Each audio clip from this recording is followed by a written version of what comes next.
Hello and welcome to the Build with Baer Workshop. My name is Pat Baer. I'm here to build a model kit and to hang out with all of y'all. I'm going to throw the Bear Cave leg of the scythe emote in the chat. If you're currently a subscriber, you can reply with those emotes. If you're not a subscriber, you can just say hi or an emote of your choice. Hope everyone's doing well on this evening. Harold, thank you for hosting. Want to say that right back. Lashbrook is here. Hi, Lashbrook. But yeah, this is the intro portion. You know what it is at this point. Jam is here. Mr. Bob is here. Hey, Mr. Bob. All right, Jam, rocking out. Aristophan is here. Hell yeah. We got such a solid crew already. We're already kicking so much ass on stream. I'm very excited about tonight. Going and doing it. Reminder, folks, that if your subscription lasts, maybe you were gifted a sub, maybe you use your Twitch Prime coin. You got to make sure. Check it out. I have had more than once people have been like, "Oh, I went to hit your emotes and I don't have access to them anymore. I got to renew." Renewing your subscription rules. Maybe you were gifted a sub. Maybe you were one of the lots of people who were gifted subs in this last month, and now it's time to maybe think about doing it again. I'm not saying you have to. I'm saying you can. But yeah, right now we are hanging out here, hoping to let a few more folks join us before getting into the building process. Because I know not everyone's ready to jump in right at 9 p.m. You need a little time. You're like, oh, shoot, I forgot to do stuff. Or it's 6 p.m. for me, Pat, because I'm on the West Coast and I'm just finishing up dinner. I was just watching the local news for some reason. And now I'm going to come in and hang out with you. And we're going to talk about a very old model kit. The 2001 Kampfer mobile suit. Big legs. These are big legs. Look at these things. They're very tall. These are good sized legs. We finished 2 of those, obviously. Lord Crashington says, "Hey, Pat, stay safe and hope things are going well. Maybe 2020 will stop being so 2020 at some point." Lord Crashington, thank you very much. Thank you for renewing. That's 16 months. Let's throw with Bear Cave and like the sentiment in the chat. Some of you already did to say hi, but we do want to do that as a way of showing thanks to Lord Crashington. Karen Boo says Chong. And it's been a while. It has. Welcome. Happy to have you here. Yeah, we're about to get into some building stuff. So we're doing that. Oh, also, I showed the legs. Let's show the arms. Our asymmetrical shoulders, which is, at this era, the Kampfer, kind of new. But in mobile suits, which is very telling, is the asymmetrical shoulders, obviously a staple of the Zaku too. You'll see that a lot in mobile suits. This is kind of a good indication of that. Caribou, if you Gunpla is the perfect quarantine hobby. Look, I don't disagree with you. I have found this year that there is an increase in people, especially, I'll say this. Gunpla is a great thing because, one, you get mail because you had to order it online. Maybe your store reopened. Maybe you are able to go to your local shop and they did open and you're going to try to be, and they're like wearing masks and limiting how many people in the store and doing the right things. But most likely you're on a website, you're ordering some Gunpla. It comes in the mail. So you get mail, you get good mail because you get a cool package. Then you get to build something, and then you're done building something, and you feel like you accomplished something. Every stream, we one of the things that's really fun about doing model kit building streams for me is, obviously, it is interacting with folks and learning about their hobbies and their interests, and chatting about stuff that I don't get to talk about all the time. But also, I get to finish things, and then I'm just like, I look over there where I have some of them, and I'm just like, hey. That's a that's a Sony. No, sorry, that is a Sega Saturn that I completed. Weird. It's a model kit of a Sega Saturn. Yes, obviously it's an expensive habit and hobby, and this year prices have gone up on a lot of stuff because shipping went up. There were times where international shipping was a no-go, and that definitely messed with the price. Or there were retailers that were shut down or limited in how fast they could send things out or how often they were going to send things out. I know that Harold, who hosted tonight, just received his cup noodle model kit, which he pre-ordered, and it just took a long time for him to be able to get it. And I'm hearing more and more about that from folks. Amazon had a rough couple months there where Gunpla was taking like, if you're doing third party, was taking like 6 days longer than it normally would. Now it seems to be anyway, picking the pace picking up, and that was for me when I was still living in New York City, which is, there's a distribution in New York. Sometimes I would order things like in the morning and they would arrive like that day or the next day on 2 to 3 day. Sometimes it was just the next day. But I did get Gunpla once at 7 p.m. via courier, and I had ordered it at like 9 a.m. And that's nonsense. I'm still waiting on for my Gunpla base exclusive model kit. I'm waiting because it got postponed for my Gohan, the Ultimate Gohan model kit. It was supposed to be released in October. Was pushed to this month, so I don't know when I'm going to get it. I'm trying to investigate. I will say, Gundam USA Gundam Store did not let me know that it had been delayed, which I think sucks. Other retailers mentioned it in like blog posts, and I do think that fucking sucks. Like, I know that things can be delayed. I know that 2020 is nonsense. I know that. But you should email me and go, hey, this has been pushed back a month. It's not that we're taking our time getting it to you. It's that we don't have it yet. Say that. Just say that. Amazon says I will get the new revision Xbox controller. Oh, okay. Yeah, I know that some folks out there are getting emails from Amazon about their consoles and when they're going to get them. And that's a bummer. I did not pre-order systems, but I can certainly empathize. Anyway, let's go to the overhead. We've got to look at this kit. I got to retweet the tweet, see if we can get a few more bodies in the chat. That would be nice. It's okay if we don't, but I do like having people hang out and seeing what we do. So these are the big old legs we got going on here. Ooh, let me tweak that there. Yeah, we got these big old legs. I am both happy and regret to have built a summer 2020 PC is what I have to say this time.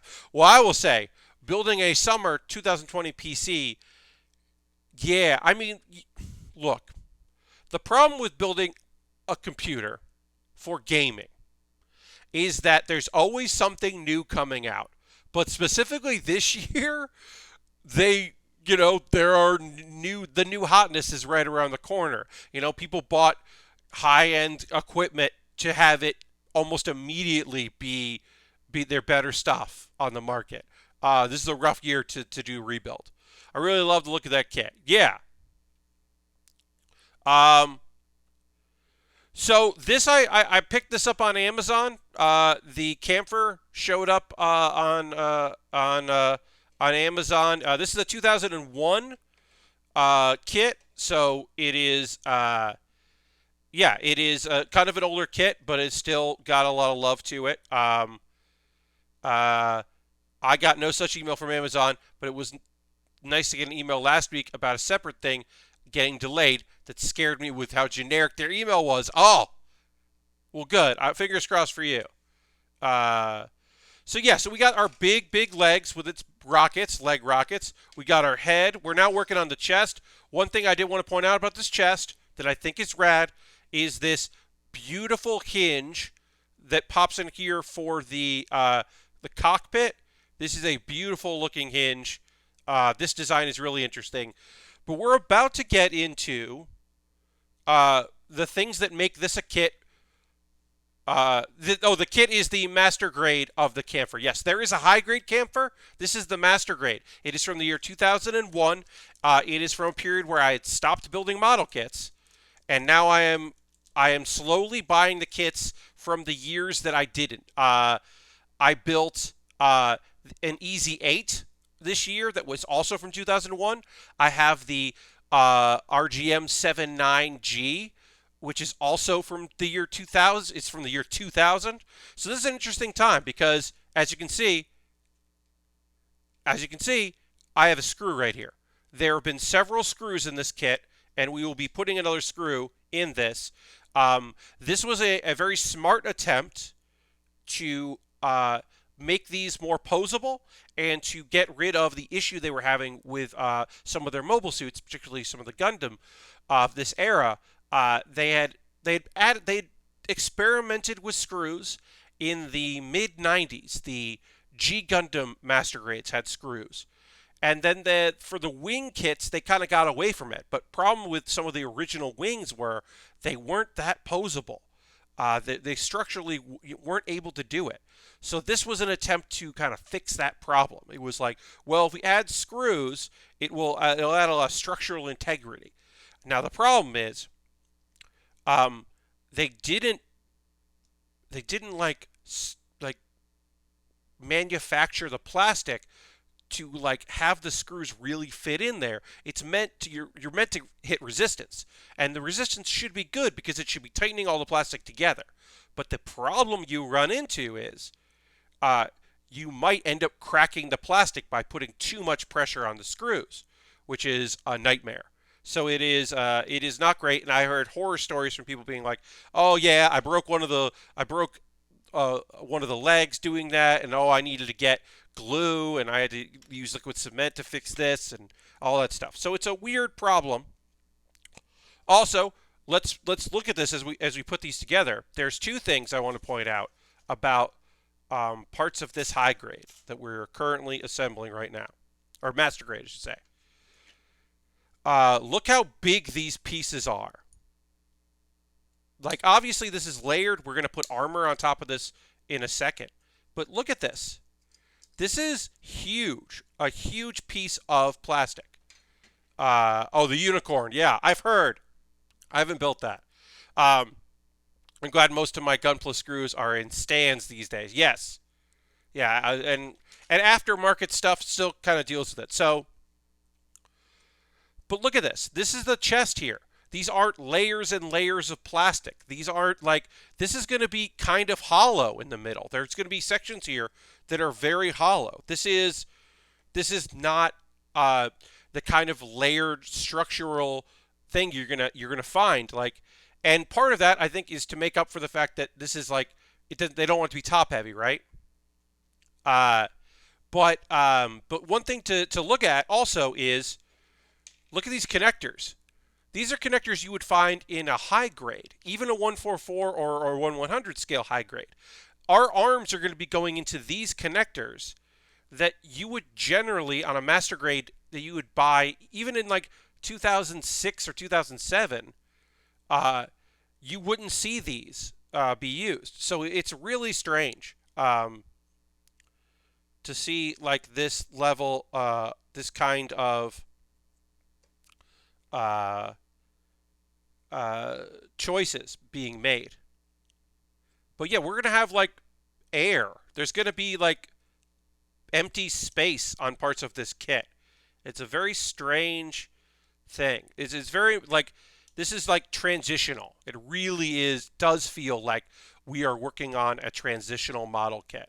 Especially when you think about like, now the wing kits aren't perfect. Don't get me wrong. I know that I have a lot of nostalgia for them because they were my introduction to Gundam and Gunpla.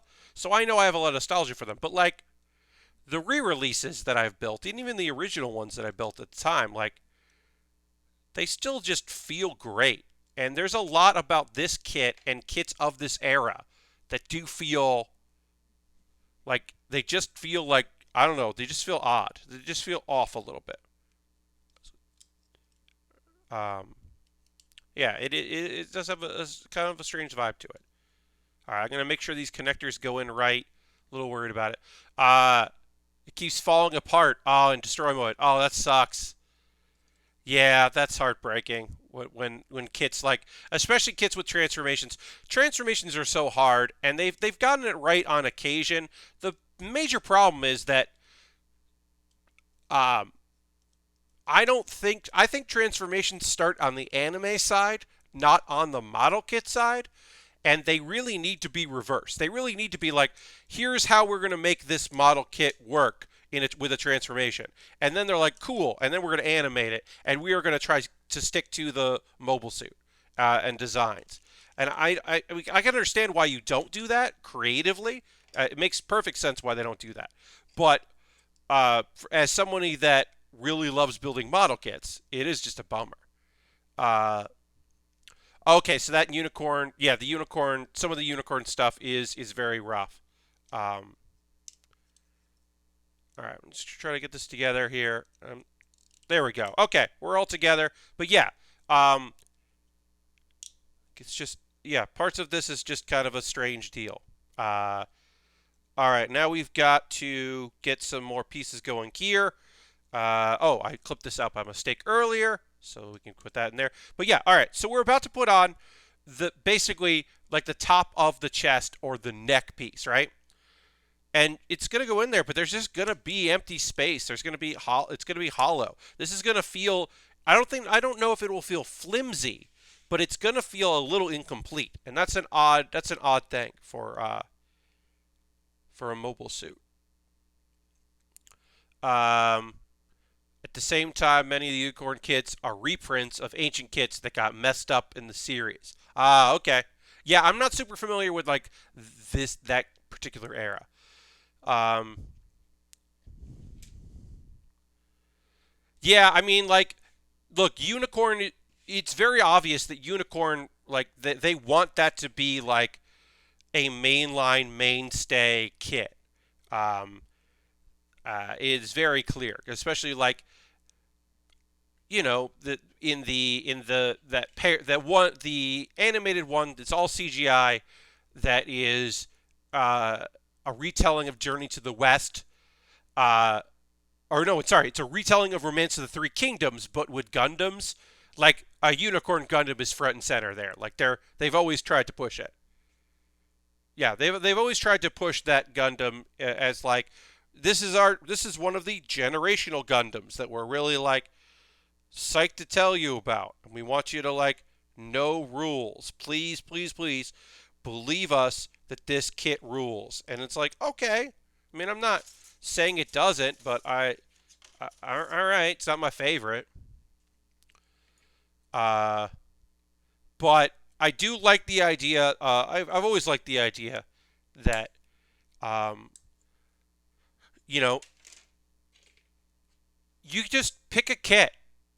Your favorite kit is your favorite kit. And like one of the cool things about build fighters is old kits kind of get a new life and get to have like cool things where it's just like, oh yeah, if you love the Death Scythe, hey, they made like a kind of cool looking Death Scythe that has like spider arms, and you're like, oh cool. It's just like, oh yeah, hey, do you like the Burning Gundam? Yeah, we made like a Burning Gundam. It's pretty much the Burning Gundam. You can just buy it again if you want. Like, or yeah, I was like, oh, you like the Wing Gundam? Well, this one's green for some reason. It has some cooler weapons, and you're like, sold. Please, please let me purchase that. Um, I really like that. I really dig that about that series of just like, yeah, you know what? Your Gundam series is cool too. Don't worry about it. Because it doesn't always feel like they believe that to be true. Uh,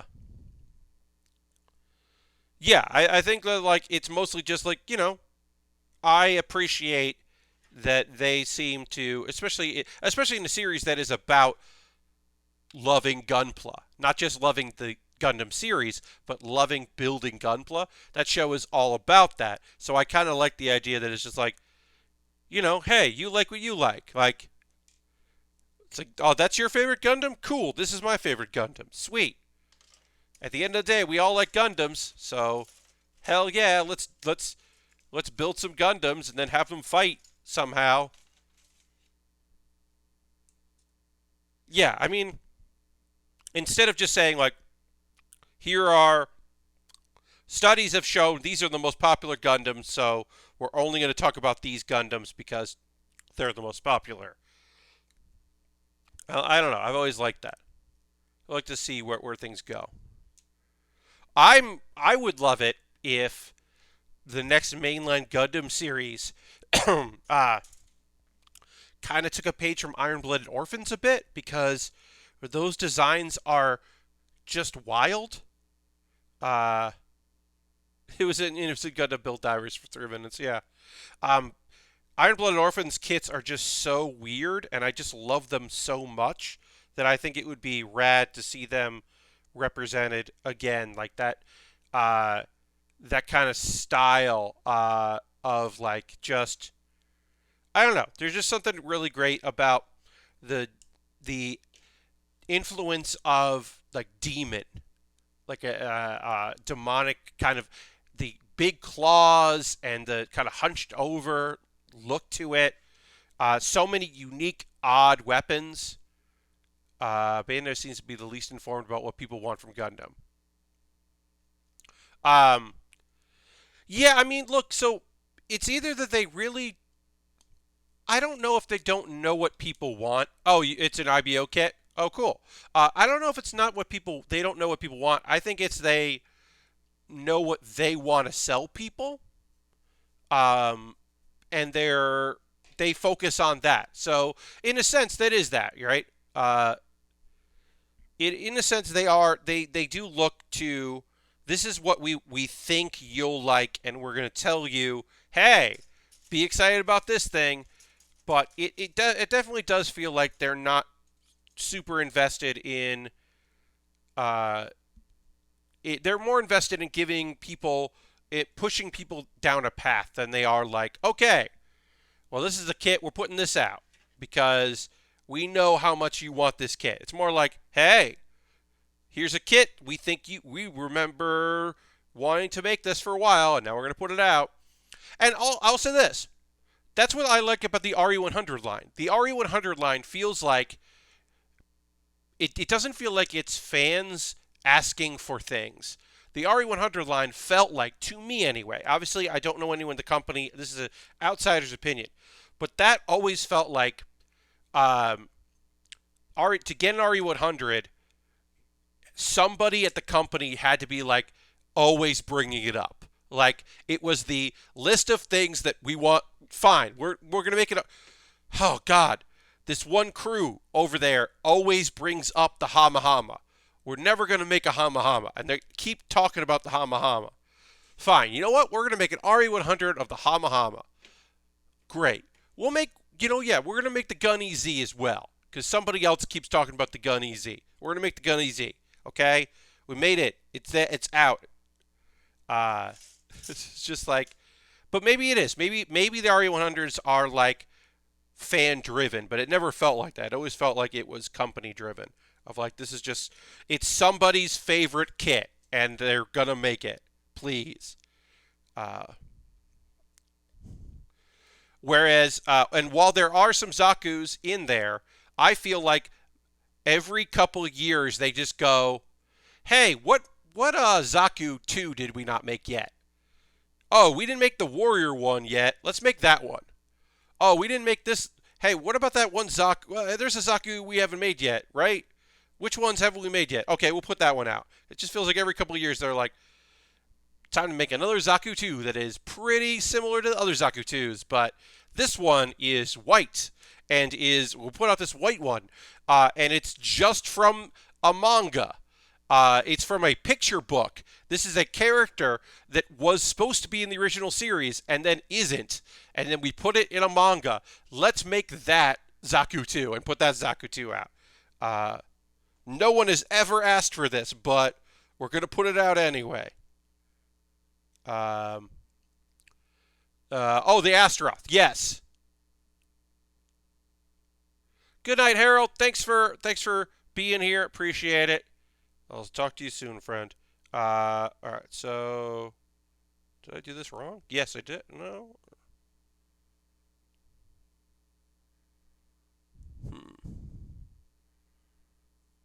Oh, okay.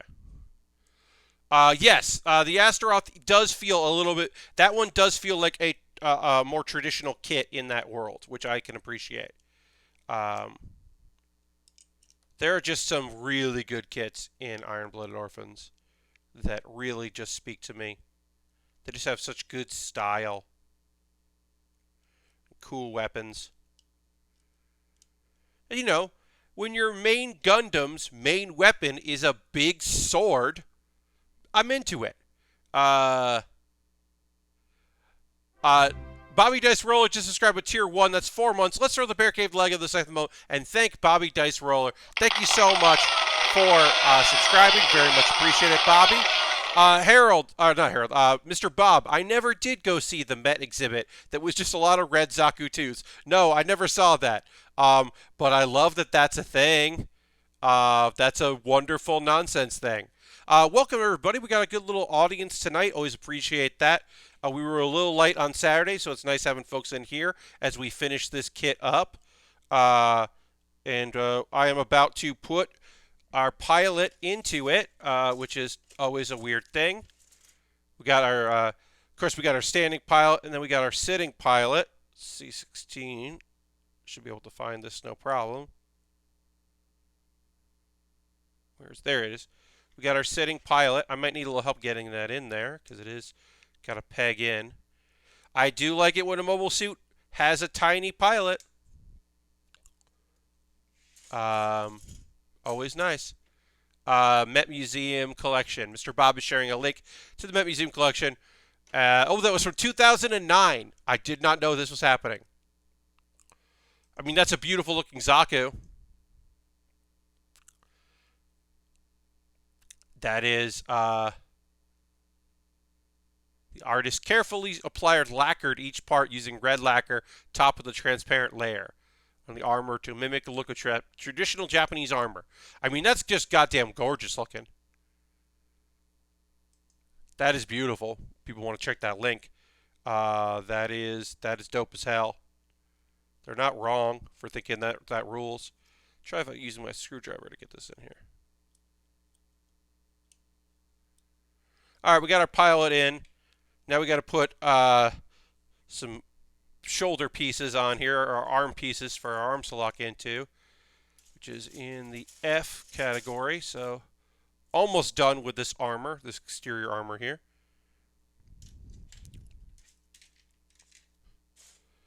But yeah, there are. I do like that when people are like, I'm just gonna make this mobile suit look incredibly gorgeous. Enjoy. That always makes me happy. But that is a thing out there, folks. People always wonder about their mobile suit. Is their mobile suit going to have like a new version or something cool? Like, I'm so thrilled. Was it just a re-release of an early reissue of the Death Scythe with wings, extra weird wings? Yes. But there was a new parts to a new Death Scythe in this year, in 2020, and I got to build that. I built the Death Scythe in the year 2020, and yeah, some of those parts were old, and it was the new extra sheet. It's a whole weird thing, but that's my favorite mobile suit, and so like I got to build that, and I was really psyched about that. I was very, very happy that I got to do that. That was a thing that happened. I didn't pre-order. I pre-ordered one other kit, but it's different. In January, I will be receiving the Ultron Gundam. That's the Endless Waltz one, so it's the Nanaku, but they call it the Ultron. That's just a kit that came out back in the day. Incredibly low numbers, unbelievably low numbers for that master grade. I built the high grade version. I can't wait to build the master grade of it. That is January. I'll get that. So, that's a long time away. So I didn't order any of the other manga ones where it's just like a play on it. I didn't get the armadillo style of the Sandrock. I didn't get the heavy arms that has even more missiles. I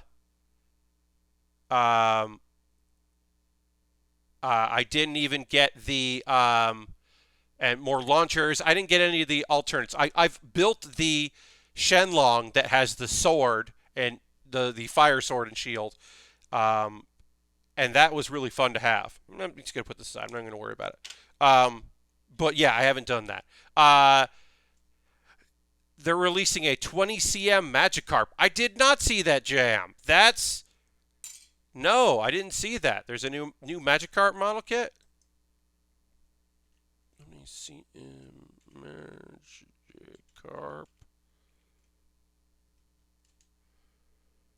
Uh, a high quality Magikarp. Yeah, all right. Okay, sure. That's fun. I like that. The Pokemon model kits have been kind of fun. I do have a future build here on this channel will be a so Lucario, so Riolu. I never know how to say Riolu and Lucario. I'll show you right now. I have the photo here. This is the duo that came out. I originally pre-ordered this, and Amazon took too many pre-orders for it, so I ended up waiting a long time and then just ordering it. So that's coming. Lucario fucking rules. So that is a future build here. I got those. I do like doing the Pokemon kits. They're very easy. They're very simple to put together, but I think they do look very fun. Sometimes they rely a little too much um, on stickers, but I think those are the early versions they put out, the early releases, and the later ones, the most recent ones, have definitely involved just more plastic and looking pretty cool. All right, so what we got right now is we got to get out our braid here. So we have a wire in our braid. We're going to tie off the wire. I might clip this wire. I might not. It does say you can. Mr. Bob says, same happened with my daughter's pre-order. It took a couple months extra. Yeah, it basically Amazon pre-orders, they don't charge you in advance for things like model kits most of the time, which is great, except like then sometimes you just don't get it, which is bad, obviously. I just got a gaming chair, says Mr. Bob, and it came with tiny white gloves. That's weird. Were they assembly gloves? Were they meant to like assemble the chair, or were they were like, hey, is it a racing gaming chair and you got the white gloves that are meant for like racing wheel gloves? Mr. Bob, I'm confused. I'm very confused about that. That's weird. That's a weird thing. All right, so we tied this off here. Kind of want you to tie there. I'm actually I'll clip this a little bit here. And then definitely going to figure this thing out as we go. All right, so we need D16 is this one here. I have to assume they are from assembly. Yeah, I guess they must just be like, hey, take good care of your gaming chair. Here's some gloves to put on to build it. That's weird. That is a weird specific thing. Huh. All right, so put this on like this. And then we're going to feed that here so it stops there. And then put this through here.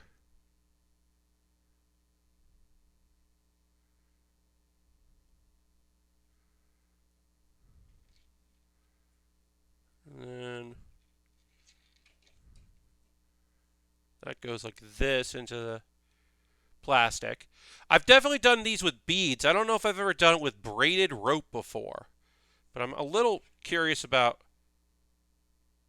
I guess if I pull this taut like this, if I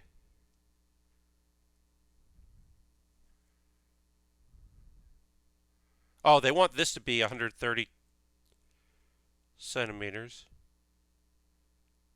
But they don't give me... See, later kits would... Oh, they give you the ruler. But that ruler isn't going to do me much good. I don't know how long it's supposed to be. Is it that long?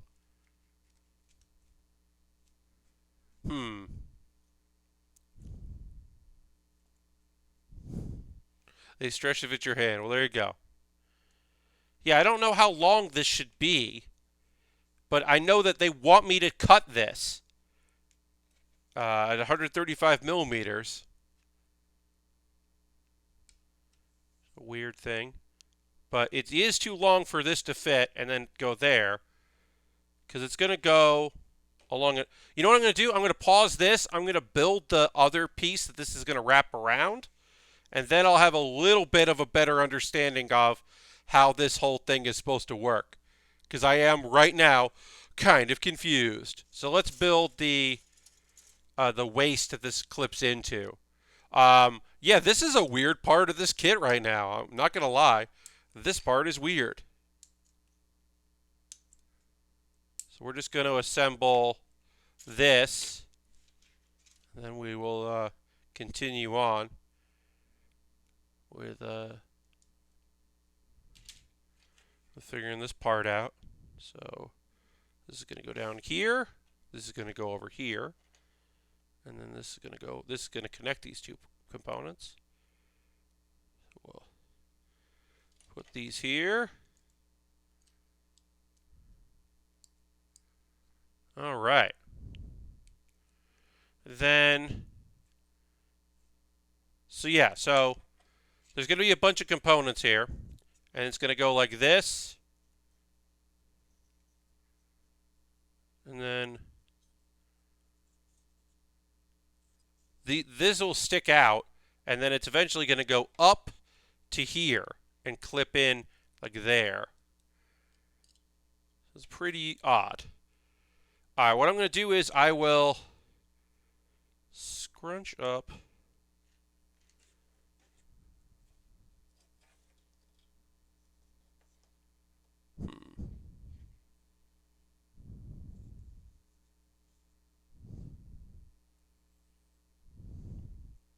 I don't want to cut any more wire, but I do have to cut some of this. So I'm going to trim a little bit of this, but not much, and we'll see if that's enough to do everything we need to do here. Because I can always go back and trim more, but I can't add more to it. So I don't want to do much more than that. So we'll do that for now. We'll see how that looks. And then I need to add more components. I need some F pieces and some A's, and we'll figure this out. This era. Working on model kits of this era is not all of it, but there is quite a bit of just like, I think this is what they want me to do here. I've never done this before. This is very unique to this one mobile suit, but okay. I'm doing it. All right. You know, it's still not as worse as the beads. Putting little tiny plastic beads on wires and roping them through and having to figure out connectors and do all that. Like I very much dislike working on that on mobile suits in model kit building. So this is easier than that, so I will take it. And then we need, the end of this is going to be last piece on D.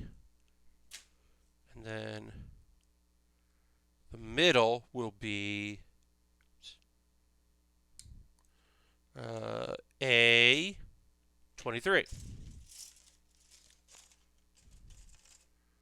which is here. Let's see. Reviews for Bug Snacks came out. Very happy to see that. That is on my list of games I would like to play by the end of the year. Getting for the PC at some point.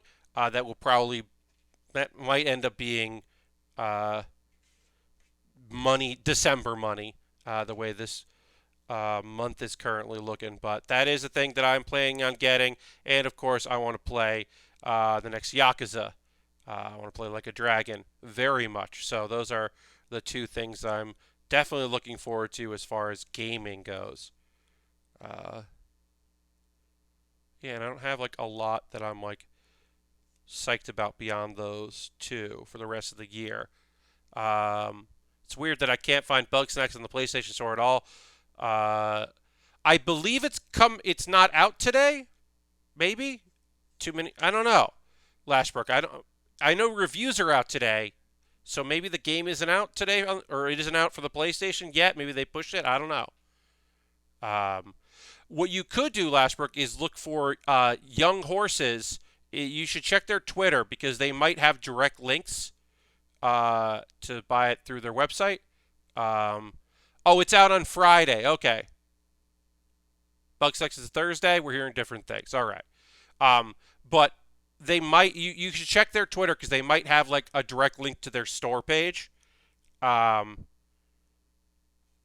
but I don't know for sure, so I don't want to say they definitely do. The PlayStation doesn't always pre-orders. Yeah, I am fairly unfamiliar with the current state of PlayStation and buying things there. But that is definitely on my list. Those two are games I definitely want to play. I am going to be trying out a game this Wednesday. A little self-promotion from Pat Baer here. This Wednesday I'll be playing. I'm going to look up the actual name here. This Wednesday I'll be playing Cloud Gardens. Cloud Gardens it's in early access. It was on sale, so I picked it up in early access. It is a game that centers around little dioramas of urban decay and putting gardens there. I've heard that it is kind of vegetative and relaxing, and that sounds rad. So I'll be checking that out this Wednesday because it's winning the poll right now on my Patreon thing. So I think that's what's going to win. Don't quote me on it because maybe there'll be a rally of my patrons and one of the other choices will win. But I think that one is currently in the lead. Hello, Dr. Lullaby. My God Gundam is going to be here tomorrow. I'm really excited to get back into making Gunpla. Hell yeah. I'm very happy to hear that. That's awesome. Good luck. Putting together model kits is, I'm clearly a big fan of it, and I hope you really enjoy it. You have a lot of fun building your kit. So this is mostly the hard part of this is getting this braided piece here to go through the plastic, or to let me scrunch it up so I can get the plastic in. And that's probably because I'm using the part that the side that I cut. If I had cut it on this side, maybe that would have been easier. That probably would have if I did this again. That's what I would do. But I don't know. And then we're going to put this on here this way. And we'll make sure that we use up the excess here because we have to tie it in a knot at the end.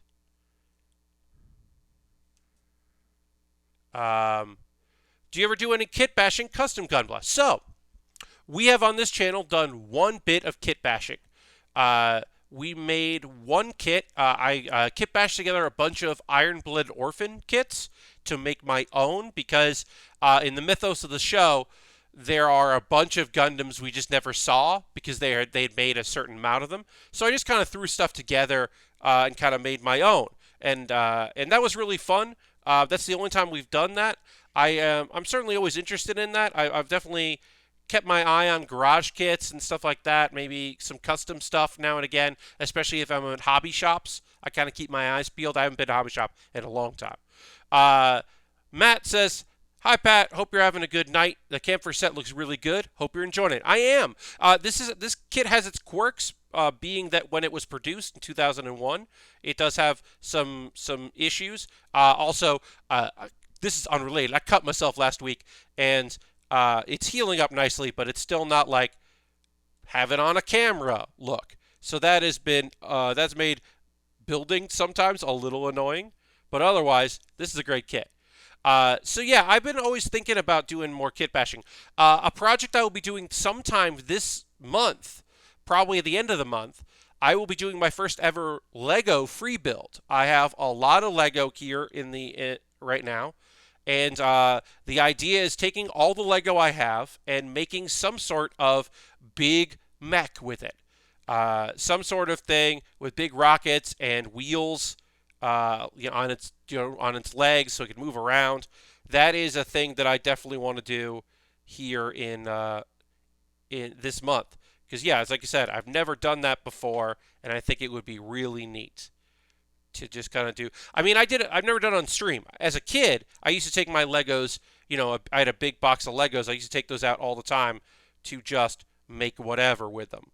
But that, this is going to be a little different of a project because I'm a grown-ass man now, and so I'll be making whatever that entails in a modern context of me, kind of freehanding something and seeing where we end up. It's kind of fun too because like I can guess, like I'm guessing that the rest of this waste is going to come together very easy because this does feel sometimes like a master grade and sometimes it feels like a high grade, like a 1/100 high grade.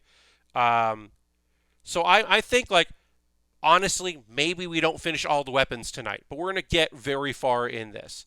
I can kind of judge it. A free build where I don't know how long it's going to take is kind of interesting to me because I have no idea how long, I'm like, well, I don't know how long that would take to do because I haven't. All right. Now we're at the point where we are about to put this thing on here. We'll get it on this part. This is going to lock in here. And then these are going to lock in like this. This does feel a little bit like you'll just figure it out, which I don't necessarily love. Yeah, so now this is uneven. So we're going to there. Is that more even now?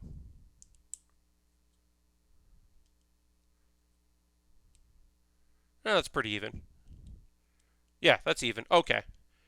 So we got that on. We need a little bit more of our outside armor's got to go on here. But yeah, this kit, there's some of this kit that I'm like, yeah, this is how I remember model kits coming together of this era. And other parts I'm like, this feels like I'm doing a lot of guessing, and I don't know why I'm guessing on a mobile suit that comes with instructions. But still a good time. Still enjoying it. It'll probably be a little while before we do the next kit, which is or the next old kit I have. It'll be a bit. Oh yeah, so then this part here is going to swing up to lock into place. That's the cockpit. That is a cool feature. I do appreciate that feature. And then we're going to put this will clip in. Oops, that popped out. Careful here. Make sure that we are. Oops. Make sure that we are doing this accurately. There's a peg hole for this to go into. We're just going to do this nice and slow. Been looking to get some kits soon myself. Do you have any preferred place to get yours? So, because this year is just such a big question mark, I don't feel bad telling people to go to Amazon because, look, I don't like going to Amazon. I try not to, but it's just easier. It's just easier in a lot of ways. I mean, you're still going to be able to get the thing you want in a timely manner. It's a bummer, but it's still going to have a lot of stuff. The third-party sellers still have things in stock. You're still going to be able to use Amazon Prime, and it will take a little longer than it used to take, but it will still get there. Now, I also think the USA Gundam Store does a fantastic job. I think Gundam Planet does a fantastic job. So I would recommend USA Gundam Store or Gundam Planet. Those are East Coast facilities. Gundam Planet is in New Jersey. USA Gundam Store is in Florida. I don't have West Coast places to recommend, so I apologize. The Gundam Planet you posted where I asked the other day was a great option. Yes. Yeah, Gundam Planet and USA Gundam Store I think are fantastic. They also have great customer service, so I do recommend them. Although, as I said, Gundam Planet, I pre-ordered a kit that not Gundam Planet, USA Gundam Store, USA Gundam Store, who are in Florida. Yeah, they're out of Florida. They didn't bother to tell me that the pre-order I purchased, the kit has been delayed a month. And I wish they had told me that. Hey, Bald Ridge, it's going good. I'm working on an odd part of this kit here.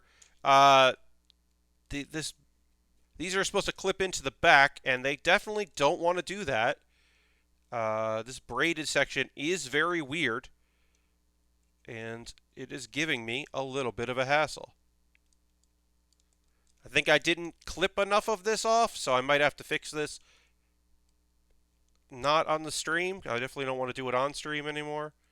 I'm going to move on, but yeah, these are supposed to snap into the back here. And I do think that I didn't cut enough of this off. So we're going to leave. Look, right now, I'm going to leave these off. This is a project for after stream. I'll go in. I'm going to snip a little bit of, pull this apart, snip one of these down, retie it, put them in the back. Apologies, I've answered this one before, but what do you think with all these kits after you assemble them? Do you have a giant shelf display of them? Oh, so I used to. Bald Ridge. What I used to do was every month, at the end of the month, I would randomly draw a subscriber's name, and then I would mail them a kit. I stopped doing that this year because one, it became kind of a thing, and the main reason is I'm currently living with my folks, and I do not want their return address anywhere, even if it is somebody that is subscribing to me, and somebody who's done it long term. I don't want to mail things with this as a return address because it's my parents. It was one thing I often did. My return address for stuff that I would send out to people was an office that I casually worked in, so it was easy enough to use that. I could, Dr. Lullaby, part of the reason of living here is to save money on expenses because this year has been awful and had to move. So getting a PO box is not is something I could do, but I'm right now not looking to do that. So Lego, eventually, what I did before I moved was I collected them in 3 giant boxes and sent those out to a company that cleans them and then donates them, Lego, to children's hospitals. So I did that. That felt very good.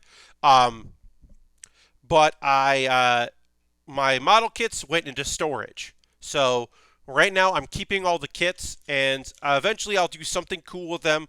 Maybe it'll be another building project. I'm not sure what it's going to be, but the plan is to eventually do something with all these kits again. Yeah, so that's basically where we're at now.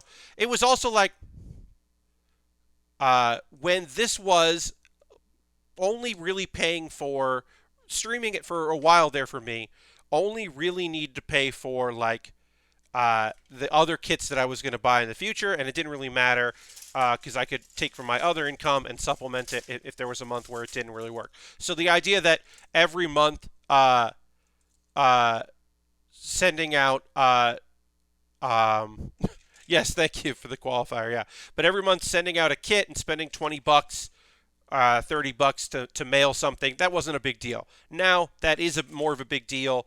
I do really need to take any money that comes in through model kit stuff and through Patreon and Twitch and all that needs to come back into immediately paying for all those things for new kits. So I can't really mail things out. Also, getting to the post office is a lot harder these days for me. And yeah, so that all went away. A big S diorama. Yeah, that is a lot of work. You're not wrong, but that would be kind of cool. As I said, I'm still not 100% sure where I'm gonna end up doing with all of the kits. But right now they just go into a very big box in my closet. Although some of them do stay out on display. And then eventually all the Lego will just go out to charity because that feels very good. It feels very good to do and know that somebody's going to be able to play with a Lego in the future. I have some awesome news. You did a 24-hour stream for the Giant Bomb team. You raised $420.69 for the kids. That's nice. Very nice. Let me just do I have a good... That's a fun little thing. We'll just do that. Yeah, that is very nice. Good job. That's awesome. Congratulations on raising a really good amount of money there for the kids. You'll be helping people out. That's awesome. I was supposed to sit in and join an extra live stream on Saturday, and that extra live stream got canceled on Saturday, and I was like, oh, shit.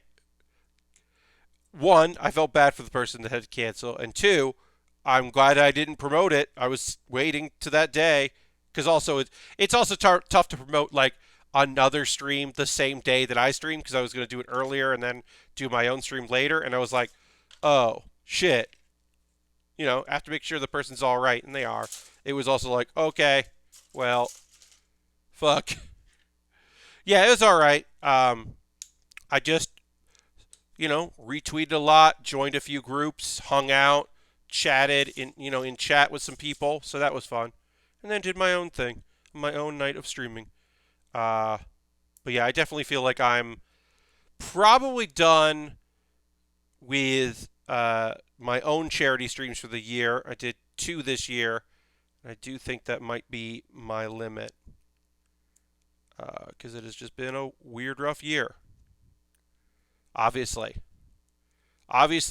I am not telling you anything you don't know when I say 2020 has been fucking 2020. It's a whole damn thing. Forward to watching the VODs from the Giant Bomb folks and others. Hell yeah. I tried to bounce around to some of the smaller Extra Life ones to hang out and chat. It was fun. Yeah, that's always fun. People really do appreciate it. Even if you can't give, people do appreciate it, especially because there are folks that are going to be like ride or die for their friends, right? They're going to hang out and be there for a while. But just new blood, new people in chat, new people coming in, asking what's going on, what the fundraising was, when was the last donation. Hey, have you reminded people how to do it? Because, like, I'll be honest, some folks don't remind people. They don't think about it. They forget to, like, mention it. So it's good to get the word out there and sometimes just remind people, like, oh, hey, what's your link? What's your goal? What are incentives coming up? Do you have anything going on? What are you playing? Whatever. Roy stopped by and donated enough for a hot sauce shot. It was fun. Hell yeah. That's awesome. Yeah, so I'm going to have to trim these to get these to lock in place, but the rockets will come off very easy, so I'm not worried about that. Do I like not being done with that part? No, not particularly, no. Am I okay with moving on? Absolutely. Because this is going to be just removing this and fiddling with it a lot. I'm going to have to take a piece of it out, but they'll go back in pretty easy. So right now I'm just going to tuck them in there, and that'll be that. And then when they lock in place, hopefully this middle rocket won't keep falling out. But this might require some liquid cement. Bald Ridge wants me to hit that gong, redeem the gong, so I will do that. And that'll also be a good transition into me doing the pause for the cause. So first, let's gong, because you wanted it. Tiny gong, well, easily know it's indeed. This is a gong. It is a decorative gong that my former roommate, left in the apartment when he moved out. I said, do you want this? He said, no, you can throw it away. And I said, no. It's part of the stream. So here we go. Indeed. This went in my luggage. It went on a plane from New York to South Carolina. And then about a month in, my dad was like, you have a gong? And I was like, yes, I do. It is pause time. It is a pause for the cause. Baldridge is subscribed with Twitch Prime for 8 months for the cause. Thank you so much. Going to hit the applause there. And this is a reminder, folks, we are taking a pause for the cause. This is a brief little time where I am going to be talking about ways you can support the channel. Let's throw the Bear Cave, the leg of the scythe, the moat in the chat. 1, to thank Baldridge for renewing the subscription. And 2, because that's a benefit that you get. You don't see ads. You don't see 100 ads in a row like you will these days. You don't get pre-roll ads here. You're directly benefiting me. And if you're like Baldridge, you're going to use Twitch Prime. Well, that's a great way to do it because if you already have Amazon and you've got that token, if you don't use that token on a streamer like me, well, then that's just money on the table you're leaving. And why not instead help me out? Because Prime or not, it benefits me. and I always appreciate it. I'm going to talk about ways you can support the channel. If you're watching this later on YouTube, what's up, YouTube? You can find all these links in the show description. None of this is stuff you have to do. All of this is stuff that is optional, and I appreciate it, but you don't have to. If you want to jump in, you're more than welcome to, but you don't have to do that. And if you're like, oh, Pat, get back to the building, or you're working on the waist, you're almost done with the kit. I'll get back to that very soon. Don't fucking worry about it. But I do like to take a break in the middle of every stream and just kind of talk about ways you can support the channel, and then we get back to building. So that's what we're going to do right now. We saw that Ball Ridge renewed subscription. If you've been gifted a sub, you can renew it. You can transfer it. You could do that now. Even if you have like weeks left on your gifted sub, you can convert that and you'll still have the time and you won't get charged until that month is over. You can use Twitch Prime. You could also convert that or just use the Twitch Prime. Gifting a sub. You could join the leaderboard. We don't have anybody on our leaderboard this month. We're already 9 days in. So you could gift a sub to somebody. That would be rad. You could do bits and coins. That would also be awesome. None of the stuff I'm talking about is mandatory. I don't mind it, but I do like it. It is nice to have support. Patreon is another way to support. I've got a $1 tier, a $3 tier, a $5 tier, and a $10 tier. So if the $5 a month giving to Twitch is not something you're interested in, you can do Patreon. And you can do a lower tier, and there are rewards for each. You should check out my Patreon, patreon.com/Baer. Direct donations. Everything I make through Twitch and Patreon and direct donations goes to buying model kits. I just bought a model kit because it went on sale. I'm keeping my eyes on it. I'm not going to say what it's from. It is not a Gundam, but it is a cool model kit. And I did get a good deal on it, and that's coming. And that money came out of my Patreon money that came through. So that's a great way to support what I do one time. If you're just like, hey, here's a tip. Now, if you're seeing that I'm building stuff and you think, Pat, I really want you to build exactly what I want you to build.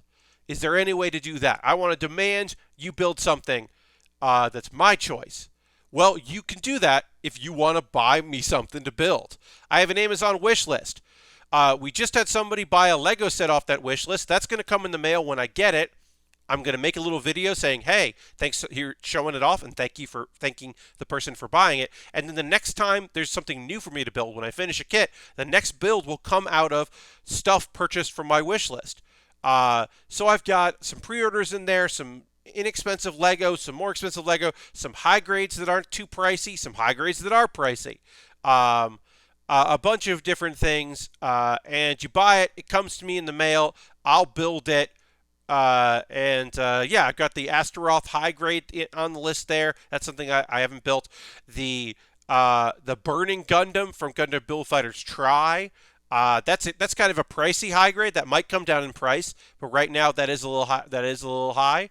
But yeah, a bunch of different things on here. Expensive, inexpensive, some tools at the bottom. If you want to buy something, like I said, I will build it on stream. Oh, thank you, Lilith, for the follow. Appreciate that very much. Now, an alternative to Amazon. It's more complicated because there's extra steps involved. You could go to USA Gundam Store. USA Gundam Store sells gift cards. You could go there, you buy a gift card. They're going to email you a code. It's not a physical gift card, it's a code. Then, on my Twitter, my DMs are open. So you could message me on there and I will accept it. And then you can give me a code and I will take that code and I will buy a model kit from USA Gundam Store. Now, you could say, which has happened twice in the past, the cup noodle I built on stream. That came because Crazy Like Fox was like, hey, here's a gift card. Please buy the cup noodle kit. And I was like, yes, I definitely want to do that. Good call. And I bought that. And then Harold, pretty recently, or a while back, said, hey, here is some money, get something. And I pre-ordered a kit with it, which has not come yet. But when it does, I'll treat it as if it was bought on Amazon, and it will jump the queue. Because, you know, that is a lovely gesture, and I appreciate it. I have a Discord. We're done talking about ways you can support me. Here's the fun thing for you. Join my Discord. And again, folks, we will get back to building in a moment or two, but I do want to just, I got to promote myself. But I have a Discord. You can join that. I got a couple of videos for you to watch. The first video I would like you to watch is a new episode of Pat Bear's Anime Club. This episode is the archive of the live stream I did this past Wednesday, where I talked about the anime, all the anime I'm watching, and the stuff I avoided or decided not to watch after a couple episodes. It's the fall 2020 season. So I did that as a live stream. This is the archive. It's now on my YouTube. I like to do that now and again. It's a exhaustive look at all the shows because there's a lot out this season. And then Baering the List is a weekly series I do every Wednesday. This past Wednesday's episode was about the final evolutions of Pokemon starters. I ranked all of them. I use Tier Maker. It's a fun little website. I've been doing one a week, and I'll be doing that for a whole year. And then next year, in January, I start a brand new project where I'll be doing that once a week. I haven't announced what that's going to be, but I think it's pretty fun, and I came up with a very silly YouTube name for the series that I think will be good. That I think is a very funny play on that, but it'll be a lighthearted new thing that I'll be doing. I'm going to drink a little water, and then we're going to get back to building, and then I'm also going to talk about the anime that has come out since our Saturday stream. And I've got 3 shows to talk about. Only 3. Monday is the least amount of anime that I talk about during the second half of this thing. So, very good. This is a good chance. Maybe you want to stretch out. Maybe you want to roll your neck a little bit if you want to do that. I don't really need to do that, but you want to get a little wavy with it. You want to take your arm off of your chin. You want to move your legs around a bit, stretch out, get out of that weird position you've been in for a little while there. Get ready for me to talk about some anime that came out in the past 2 days, and then also build a model kit. So we're going to talk about, first and foremost, Saturday, I decided not to watch the latest episode of I'm Standing on a Million Lives. I still haven't watched it. I probably will. I'll probably just watch it sometime this week. It was just that the cliffhanger of the previous episode was like a situation that I was pretty sure they can't handle. I don't think the show is ready to deal with the idea of heretics and refugees and mass execution. I just think that those stakes are very high and kind of nonsense for this show to be dealing with. So I was like, I do not want to see the fallout of this right now. I'll watch that another time. So I chose not to watch it. I was just like, you know what? No thanks. So I might go back to watch that show at some point. I probably will. But let's talk about By the Grace of the Gods. The best isekai this season. By far, this is the best isekai. I'm just digging it. I'm going to tell you about the best part of this episode. So this episode involved, they had to go in the caves, and Ryoma, who's the guy that was isekai'd, he's doing some kick-ass shit. He's got some spells we haven't seen him use. His slimes, apparently he taught some of his regular slimes to hold sticks so they can use weapons. And people were like, that's never happened before. What the fuck? He's got healing slimes, and those things are great because that is also a thing that no one's seen before. So they are very surprised, or it's very rare. A bunch of people were like, oh, we've never seen healing slimes because they have weak offense, or weak defense themselves, so they usually don't last that long. So that was kind of cool. Let's see. We had the spear guy Jeff. That guy's name is Jeff. That's weird. It's a fantasy land, and his name is Jeff. And the beast ladies were there. Here's the best part. There were goblins. They fought goblins, and the goblins weren't computer generated. That's unbelievable, y'all. They were digital animation like the rest of the show, and they fit and looked fine.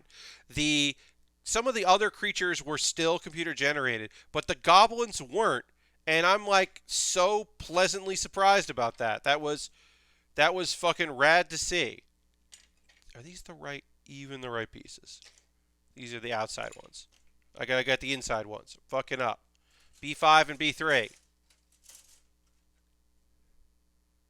There's 3 and that's 5. Yeah. Snip the wrong parts up. Hey Pat, I am missing a washer and have an extra lock washer. Oh no, Mr. Bob. Oh no, Mr. Bob. That usually can mean only one thing. You got your screws completely messed up, maybe, and you put things in the wrong place. That often is the problem, but I don't know. That's awful, Mr. Bob.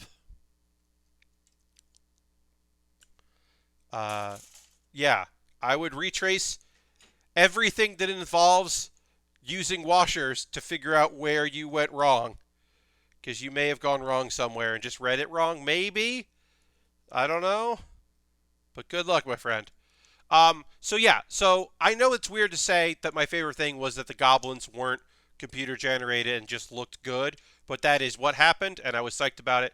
Also, hey, so I want to give props to this show. I think By the Grace of the Gods is a fine enough isekai. It'll be forgotten. I don't think there's anything spectacular about it. I do like that every episode has the title is like The Mines with Slimes. Every single episode title involves slimes because they're in every episode. I like that. The thing I really like with the show is, uh, are there animal girls? Yes, there are beastkin, and so far we've met all of them are ladies. They have tails, they have fur, they look very humanoid, they have ears of their animal. That's annoying, but they're not. They have more than most shows. They're not full on anamorphic like animals, but they do. There's a dragon newt, and that dude just looks like a dude. This guy, I tweeted about him. This dude just looks like a guy. He's a samurai. He's a sword wielder, and he just looks like a samurai. Like he has kind of bushy eyebrows, and that's it. That's his distinguishing feature. And I'm like, is this dude lying about being a dragon newt? And I've been told that in the manga, eventually, he mentions that he has scales, but he hides them. And I was like, okay. I kept waiting to see if he's going to transform into a dragon or something, but he just hasn't. But I like that. I think it is a fun choice to not have to not have him be a full dragon. Because even like that time I got reincarnated as slime, the lizard men that were males just became like bigger lizards. They looked more like dragons, and the women became like human ladies that have dragon wings. And it was like, all right, okay. This show is it's pretty tame, but sometimes it is very horny. Anyway, yeah. Also at the end of the episode, Roma, even though he's been pulling his own weight, he says, hey, the family, the Duke family that brought him in. He's like, you guys have been so good to me, but I need to strike out on my own. Hello, Kalu. Yeah, this guy who to them is an amazing kid, but is still a kid, is like, hey, I know that for the past couple of months you've been helping me, but I need to strike out on my own. And I think he's going to start a laundry business because he has slimes that can take care of goblin guts and blood, which apparently is just, they were like, oh, I thought I was going to have to throw these clothes away. So I think he's starting a laundry business, which I'm going to admit, if I'm the caretaker of thousands of slimes, and I'm one of the slimes, I'm thinking, hey man, why are we fighting goblins? What's going on? And if I hear, well, the guy that is in charge of us is going to open up a laundry, like a cool laundromat, I'd be like, hell yeah, let's do it. So that's coming up. We're going to have he's going to get some sort of job and become an entrepreneur with the merchants. Whatever. Honestly, By the grace of the gods, it's easy peasy. There's a couple like real quote unquote moments that are a little sad but lovely. It is genuinely just like a pretty nice show, and I'm here for that in the year 2020. If I can get a nice anime, I will take a nice anime.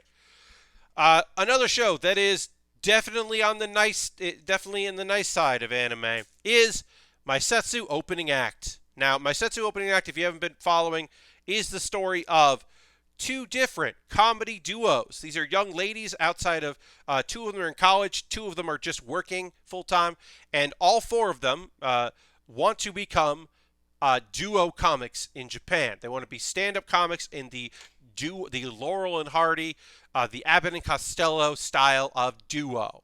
That is what they want to do. So it's them trying to like figure out how to do that in the world, and they're kind of up and coming and just figuring their shit out. So the last episode, they got a gig and it went very badly, but they have another shot. They have the second night. Their material just didn't work. They were doing it for like kind of disinterested old people, like literally old people at this inn. It's Nayada's older sister works at this inn. So, and you can kind of tell she definitely invited them to like see what was going on. But anyway, they had a really bad set. This was their first like really terrible set. The only people that did well were the closing group, the headliners, if you will, which are the more experienced duo because their coworkers are experienced stand-ups.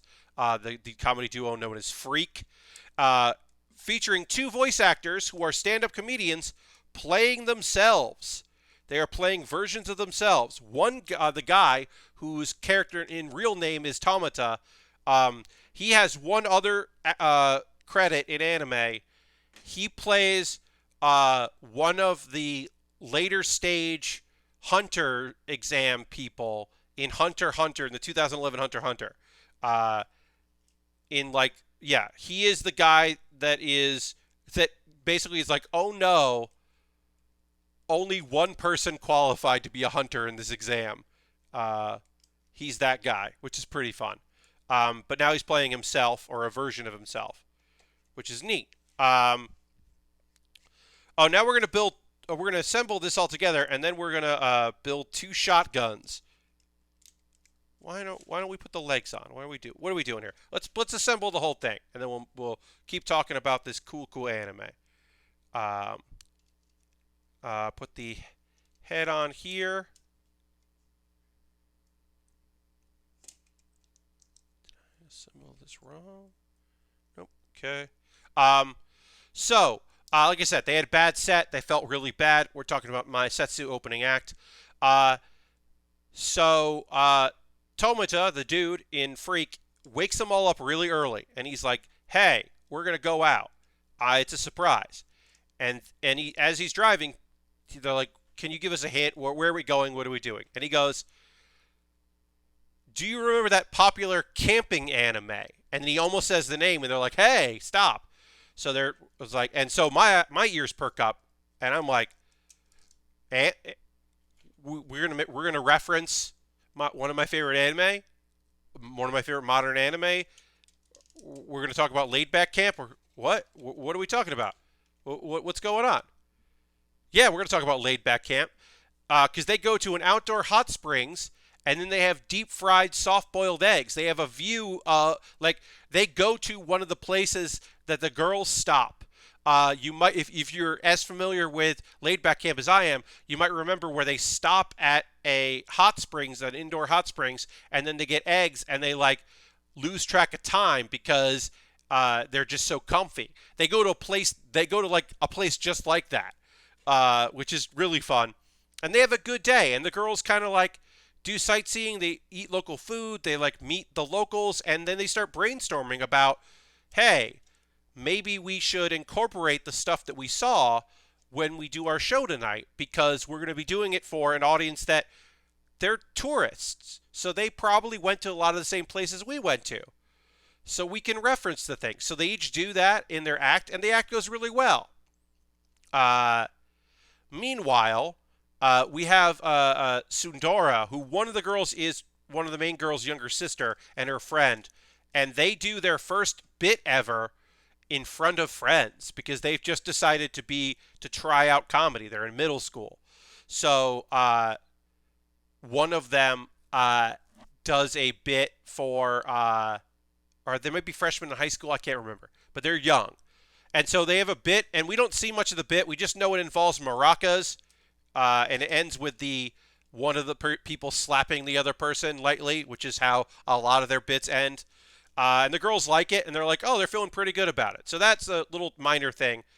It is, to me, it's part of the storyline that doesn't, I don't need this, because we have, right now, we've got two sets of girls that are following their dreams, two older folks that are still plugging away. You kind of don't need the two young upstarts just trying to figure things out. I kind of don't need that, but it's fine. Also, one of those girls is a fang girl, meaning she has a fang, and I just think that's a fun characteristic. So, this kit is tall as hell. This is a tall as hell kit. It is very tall. It doesn't show up on camera as much as I can see. It is very teal. It definitely looks way more blue on camera. Maybe this camera will show.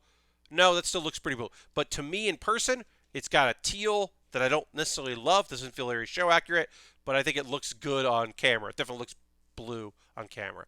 But it's body complete. So let's build some shotguns, because this kit has shotguns. It's a weird thing to say, but it's true. And I'll keep talking about this anime. We'll put it right there. Yeah, the sisters have a good chat at the end. The local references work. So one thing that happened in this episode that I don't understand is the ending. It sounds like the guy, Tomita, is singing a song, and I think it's a song I just don't know. And while he's singing, there is it's just instead of the usual end credits, it's just the sister who works at the inn, like, sitting at the hot springs. And I don't know why, and it's definitely a reference I do not get, so I will be investigating that reference. I'm hoping that somebody out there is covering this anime, I hope, so I can figure out what the fuck that was, because I don't know. I don't know what that meant, so that was beyond me. But overall, I will say, if you are looking for a fun slice of life about people who are passionate about something, and the comparison that I would give is, this is not it's not a comedy show. It is a slice of life about comedy. Sometimes it is funny, but it is mostly just very lighthearted and very positive. So I guess I would say that it is more like, it's more like Marin's podcast than it is Comedy Bang Bang as a podcast. So Comedy Bang Bang is a comedy podcast. Mark Maron's show is a interview show about comedians who sometimes it is funny, but it mostly is just a deep dive into comedy.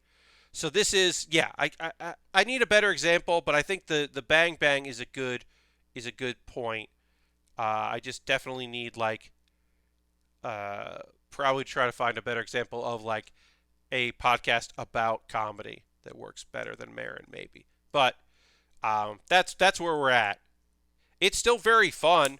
It's just, it's not the funniest show this season. And then I watched. We're gonna build two of these, so we'll keep building on here, and then we'll go back and build the same thing again. But yeah, this kit comes with two shotguns, which is an odd thing to say, but it's true. The last show that I watched that I'll talk about here is Sleepy Princess in the Demon Castle. Sleepy Princess in the Demon Castle. Last episode kind of made me feel very, very bad for the Harpy character that was introduced. I'm glad she was not in this episode because I did feel bad. Let's see. This one did break up into 3 stories. The first one is the princess spilled a drink on her comforter, and she wants to clean it.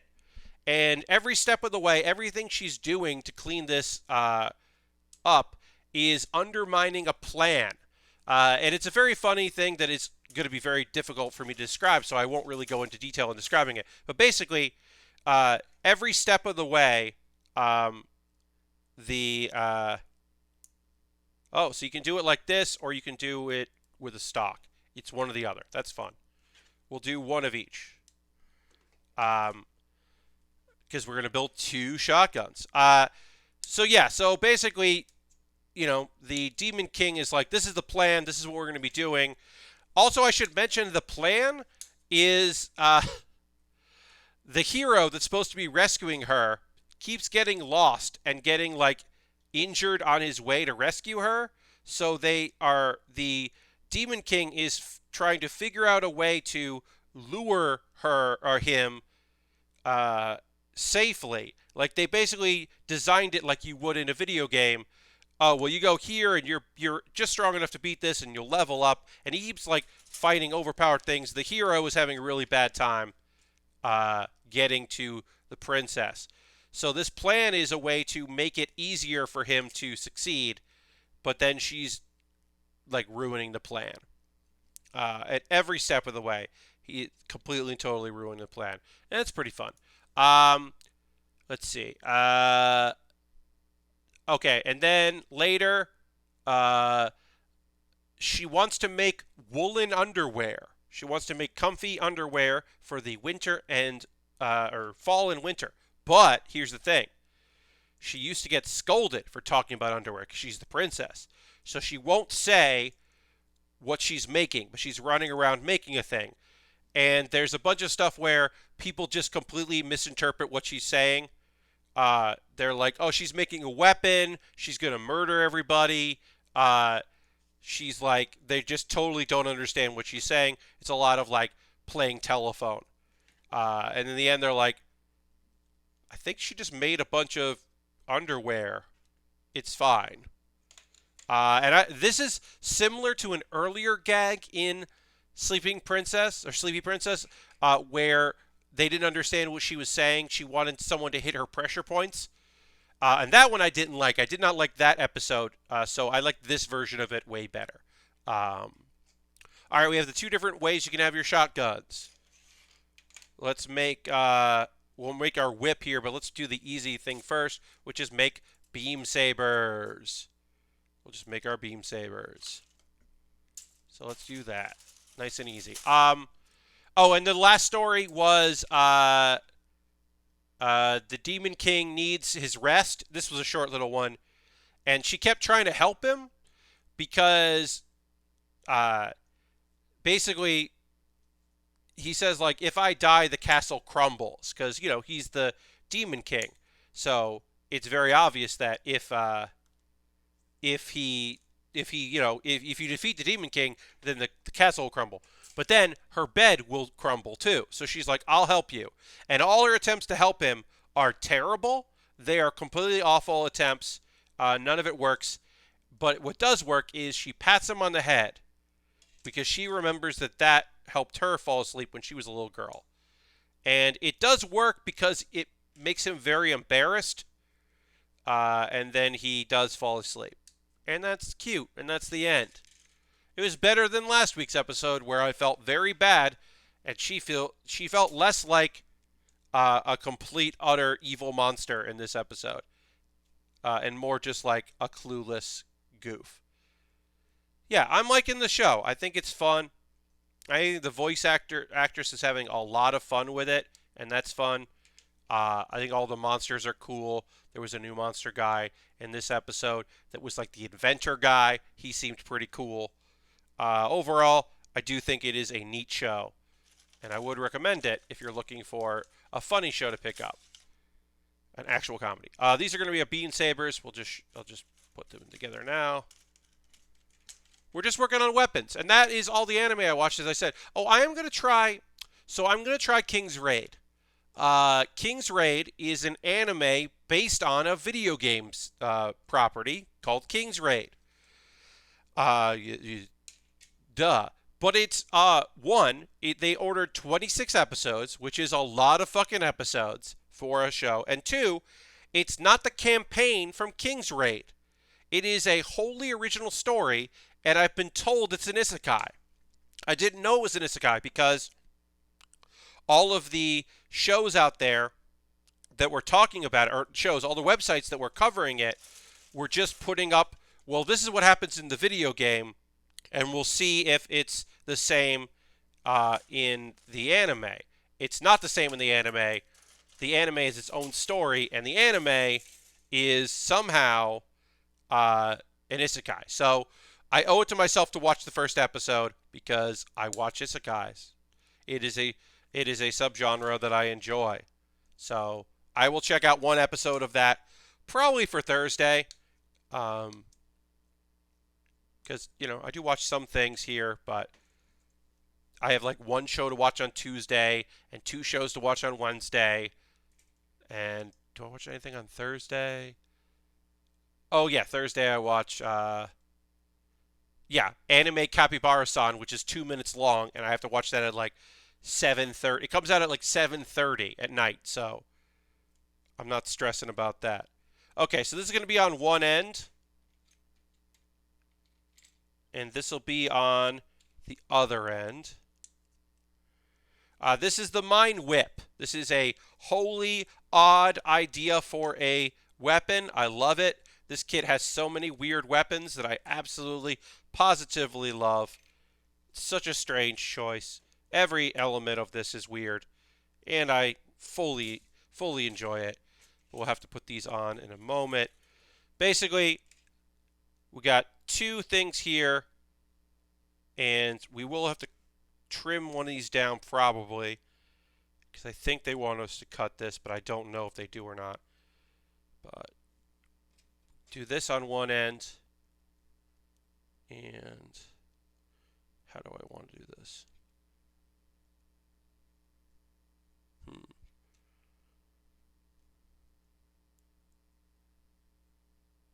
Oh yeah, it wraps around this. Okay. Sorry, I gotta kind of figure out how this goes. Yeah, let me know, what are you all watching? I like asking that. I like to find out, if there's any shows you're watching, especially if it's anything that I'm not covering for the, when I talk about anime. If there's anything you're checking out that I'm not, let me know. Or if there is stuff that you're watching that I'm also watching. I've been watching a few things that I've only been talking about that I haven't really talked about during the streams because I'm kind of watching at my own pace. The big one of that is watching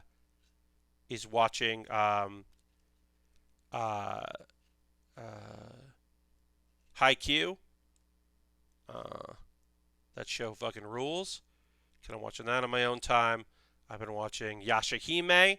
I think the first episode of Yashahime isn't great. I don't think it's a great introduction to that if you have not watched Inuyasha. I think if you watch Inuyasha, it is a nice, oh yeah, I remember this. Yeah, I did want to see these characters and what they're up to. But if you're just like, well, I never watched Inuyasha, but I like the character designs of these girls. This looks cool. A little bit. It leaves a little bit to be desired, I think. I think you can definitely find something that's a little more fun out there to check out.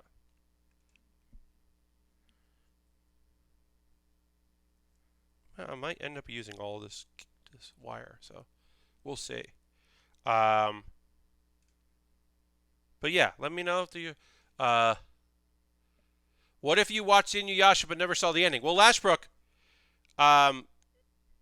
you will be, if you wanted to see the ending and you never did, you'll be spoiled by, it doesn't really go into details about that, but hey,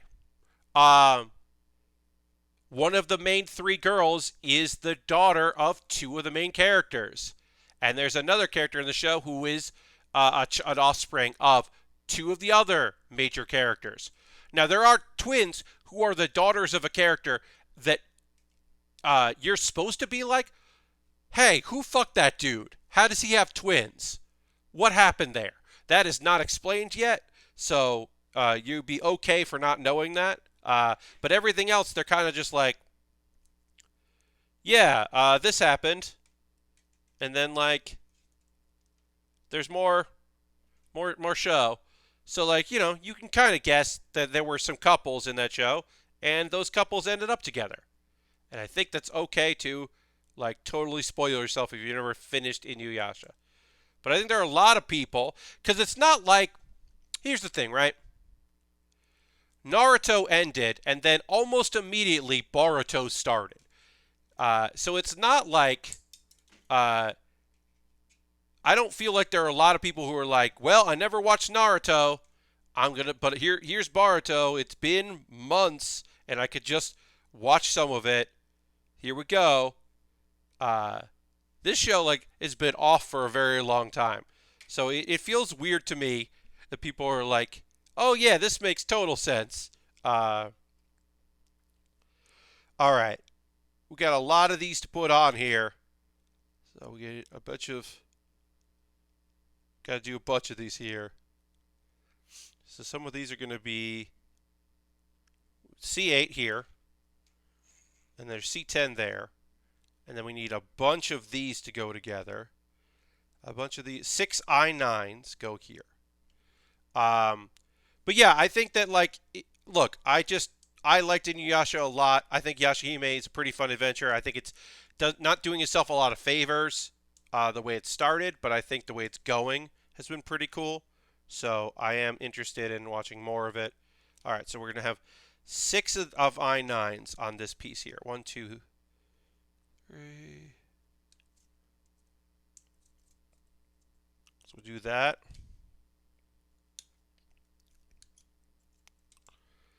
That's 4 I9s, and then 2 more I9s. Do that.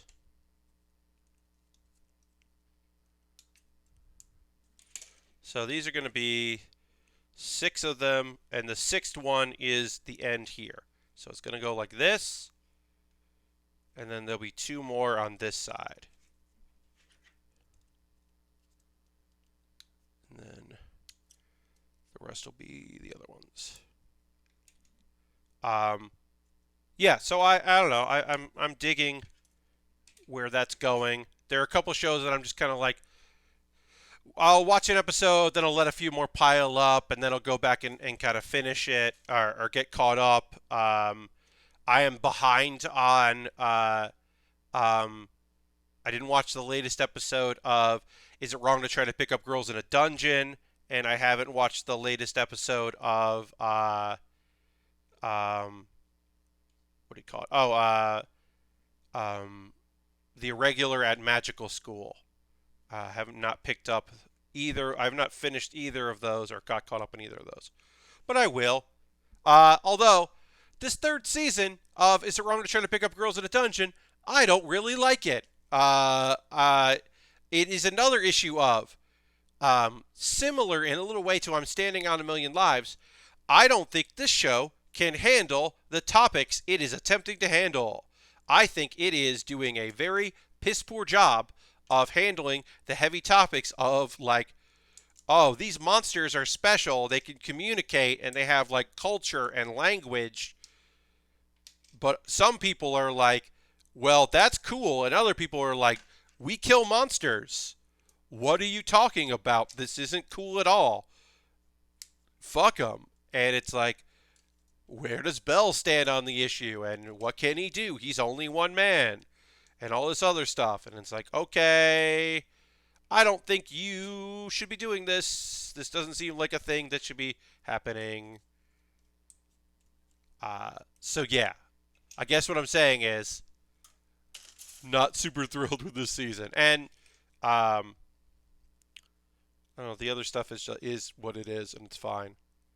All right, so we can move these around. When we lock them into place, it might be hard to move them around, so I'm going to do the bottom ones here. I kind of know what I'm doing with this kit, and I kind of figuring out as we go. You may be surprised to know, folks, that I've never built a mine whip before.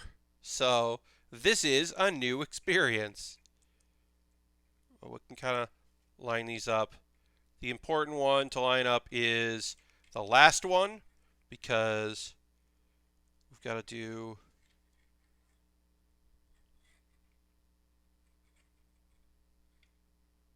kind of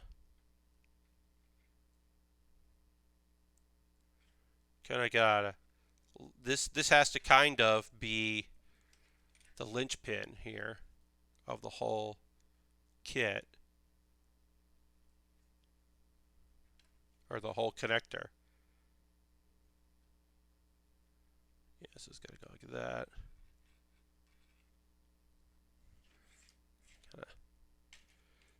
This is gonna connect our two pieces here, so we gotta kind of really nail this part. And we can kind of fuck up with the rest of it in a way. But I do want to do this right.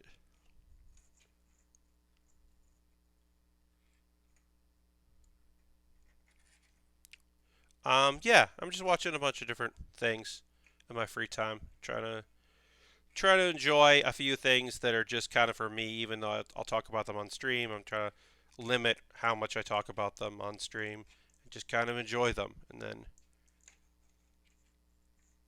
we'll talk about them at the end of the year or end of the season for my end of the season wrap up, which is a ways away because there's still more. And also, folks, I'm so psyched about it. It's coming back soon. Fairly soon, I will be able to finally talk about again. One of my favorite shows that had to go on hiatus due to COVID is coming back. They're re-airing the original episodes. We will get a new episode soon. I'm going to be able to talk about Gallon Dino, the half animated, half live action with weird fake claymation in the middle show. It's just one of the weirdest shows in the world, where the live action begins by retelling what happened in the animated one, but then goes off the rails and becomes its own wholly different story. And it is referential to other anime and to dramas, and has a real life at one point it replaces the main girl with a real life comedian guy, but he's doing stuff that she does in the show. But then there's a Death Note reference in it for no reason, and really weird shit. It's completely bizarre, but they had to stop shooting it because they were still shooting some of the live action in January. And so they had to stop and wait to finish it because they hadn't finished all the live action, which is a bummer. But now it is almost ready to come back, and I'm very excited about it because it fucking rules. So if you have Funimation, or you don't need Funimation, you don't need to have the account, I think, because they're all, just got to watch the ads. But you can go back and get caught up on Gallon Dino. It is one of the weirdest shows of the year. It totally is going to lose momentum, and people won't remember it's coming back and won't notice that new episodes happened, and it's such a bummer because it's such a wholly unique, odd thing. And particularly the fake claymation inserts in the middle are just so odd. There's so much weirdness. It's got so much heart, and it's so strange. I just love that show so much that I'm so happy it's coming back. All right, so 1, 2, 3, 4, 5, 6. We need... I gotta see how many more of these I need to put on. I think we did the right number on this side. I'm just putting mines together. You know how I do. Just putting some mines on this kit. We might go past 11 o'clock. I think I only have the bazooka left to build. So all I've got to do is finish this. Oh, I've got some more weapons to put together. So I will finish the weapons up. But we are almost done with this kit. Hey, because you hung out, I know some people dipped, and that's fine. I'll tell you what I'm going to build on Thursday. Thursday, you want to come back. First of all, you want to come on Wednesday for Cloud Gardens, which is a cool looking game. But on Thursday, you want to come back for not that one, this one, the Sony PlayStation model kit. That's right, I bought it. It's the PlayStation model kit. We already built the Saturn. Now it's time to build the PlayStation one. It's going to be very weird and very cool. I'm really looking forward to it. That is our next build. On Thursday night, we will start that because we're finishing this, by God. And then, yeah, then we'll start up that on Thursday. So that's the kit on Thursday. I can tell the people that hung around for that. And I'm looking forward to putting that together very soon. So I hope you come back on Thursday for that. You knew I was going to get it. You knew that was going to happen. So, and I think I'm gonna make a video, folks. When that's done, I will make a video. I used to do a series called Closer Look that I kind of got sick of doing. I kind of ran out of ideas.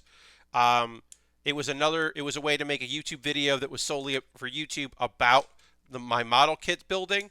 But I kind of got tired of doing it. It wasn't really going anywhere. So I am going to return to that series, and I'm going to talk about what I like and what I didn't like about the Hit Collection, which is the PlayStation, which we haven't built yet, obviously. We'll talk about the PlayStation. We will talk about the Saturn, and we'll talk about the Cup Noodle kit, and kind of give my thoughts, my highs and lows about all three. Any recommendations I have for purchasing them and building them, all of that. So we'll go and talk through all of that. So that'll be good. But right now, we gotta finish this stuff up. So those are future things. Very excited about that. As I said, Wednesday I'm going to do a bonus stream at 9 p.m. Eastern. I'm going to be trying out Cloud Gardens. It seems to be a very chill game about building garden dioramas in urban decay, and kind of like winning back the land is like the short joke thing of it. I have not played any of it. I bought it. I bought an early access. It was on sale and had been recommended by a few people. Also, that's the thing that I forget about that is cool if you wishlist something on Steam and it goes on sale, like if it's an early access and goes on sale, you can get a notification. And I had forgotten that was an option, and I was very happy to see that. Do we get an extra one of these? I don't know, whatever. I'm going to put this on here. Mine Whip attached. There we go. There's our Mine Whip. Mine Whip is done. This is a weird weapon. It's a very strange weapon. I'm going to curl it up some so that we can take a photo of it later.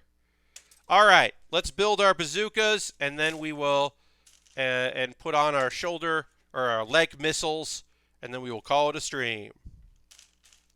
Almost done. We are going to raid at the end of the stream, so feel free to stick around for that. We always raid. We might not be high in number, but we are always bringing some good energy, especially for folks on our west coast or maybe in the middle of the country that aren't ready to call it a night and are looking to continue the party and hang out. We will continue the party for you by going into somebody's stream and bring in the good vibes, as we always do.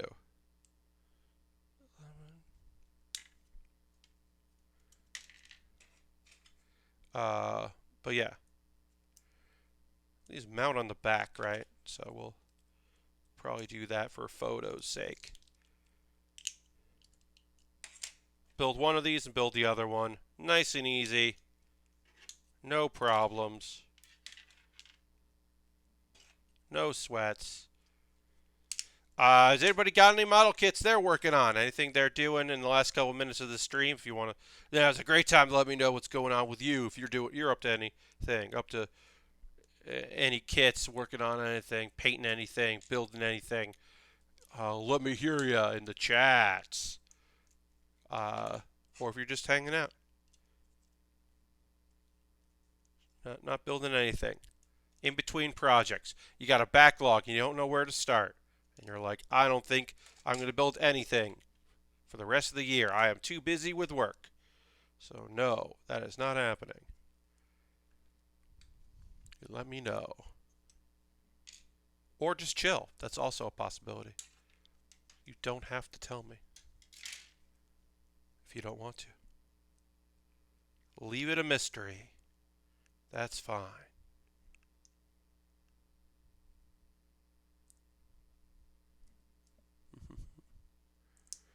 Alright, and then we got to put E5. What is this? I'm building an elf clubhouse, the latest Christmas Lego. Oh, nice, Aristofan. I think you mentioned that. Yeah, that's awesome. That sounded very cool. Good luck with that. Alright. That's one of our bazookas. Now we got to build the other bazooka. And it's exactly the same. And then... I'm not even going to put those rockets on. I think that's okay. We're going to build the bazookas, and then we're going to call it a stream. We'll assemble. Begins with a few cute little builds. That's awesome. That sounds very fun. Yeah, I got that Nutcracker Lego brick set I put on my wish list, and if nobody picks it up, I might just get it next month. I like, you all know this. I like having a holiday thing to build. I think that's fun. Definitely put stuff on the back burner as we get into video game season. That definitely makes sense. That's a reasonable call. Closest I've come is assembling salvage of assault class mechs in BattleTech. Okay, yeah. That you're making a lot of sense there. It makes a lot of sense if you're going to be playing games, heavy games, new game season. You're probably not going to have a lot of time to put together some mobile suits. Oh, I get it. I get it. All right. That together. Put that together. We are almost done with this kit. So overall, I think there's a lot of positives about this kit. I think that it definitely shows its age. The fact that it has screws is a big deterrent probably for some people. That some parts feel kind of high grady and some parts definitely do feel the master grady. It's got a lot of tricks to it. I do think that it's got really fun weapons that I was really psyched to put together because I do like odd weapons like having 2 shotguns and a mine whip. Like, those are odd things, and so I'm happy to assemble those things.